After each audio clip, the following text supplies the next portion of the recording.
When I think it was probably 21 or 22 years old, I suddenly lost the hearing in my right ear and became completely deaf. And so um, I lived for about 10 years with with that before I got my cochlear implants. I went to UWM, the University of Wisconsin Milwaukee, and I learned sign language there.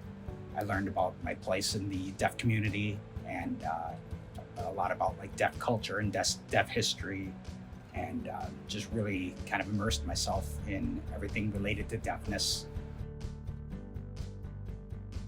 I'm an access specialist. I'm also a counselor, um, and I used to work specifically with deaf and hard of hearing students, and now I've actually taken on more responsibilities. So I work with just about any disability out there, but the responsibility for deaf and hard of hearing students still falls on almost exclusively on my caseload. So I work with students to establish accommodations for their classes. That can mean for a deaf student, sign language interpreting, real-time captioning services, coordination of FM systems. We have a partnership with a local audiologist for taking care of that kind of stuff. But taking it a little bit further, there are a lot of situations where students have gone through the same type of scenario that I went through myself, as becoming a late deafened or a late deafened individual or having an acquired disability. And from that perspective, it's not mental health counseling by all means, but it's more adjustment, trying to figure out I have this disability now, and now I need to transition into this aspect of that disability. There's a lot more that gets involved in the equation with figuring out accommodations for deaf and hard of hearing students. There's the student's perspective and what they need in order to have effective communication in the classroom. There's the coordination aspect of things, like are they going to be using a sign language interpreter or real-time captioning services, FM systems, that kind of stuff. And then there's the third aspect of I need to gather information about what their communication preferences are so that I can convey that information to the sign language interpreter or the real-time captionist. And so I've structured my initial interviews a little bit differently now. The beginning is really about talking about and understanding that the person who's deaf or hard of hearing as an individual who's experienced either deafness or hearing loss or whatever their individual circumstances are. And then understanding what their communication preferences are. And this part always makes me laugh, because if you ask any deaf student who's signed for their entire life, what is your preferred mode of communication? They will almost always say ASL.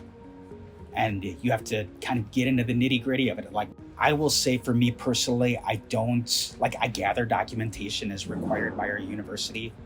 An audiogram has a lot of useful information in it, but audiograms and IEP 504 plans don't always mean the same thing. And the student may have a different perspective. Like, I've gotten documentation from different disabilities before where the doctor's recommending, a catch-all blanket of all different types of accommodations that would benefit a person with this condition.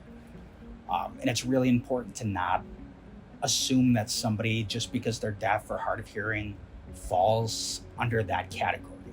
And so while I do review the information for the documentation purposes of the university, maybe to get a couple of points, it's super duper crucial to understand that individual as a individual and say, what is your lived experience as far as math class goes? Like, what are the things that you struggle with in that class, and what would be helpful to you, so that we're not just sitting there complaining about the negative things, but we're also talking about positive solutions. And we want to address the different scenarios that they're going to encounter while they're doing their education, and trying to see, maybe an interpreter works in one environment and a captionist is going to work in another environment, or maybe an FM system is going to work in that environment, or maybe they don't need certain services for group work or for specific classes or whatever. It's all individualized, and I think my students appreciate that. It's not always perfect, but we're striving towards that perfection, and I think it's important to always kind of like try and figure out different ways where you can get closer and closer to that level of perfection so that a student can feel like they can go to class and get the same education as everybody else, whether or not they have hearing loss or are deaf.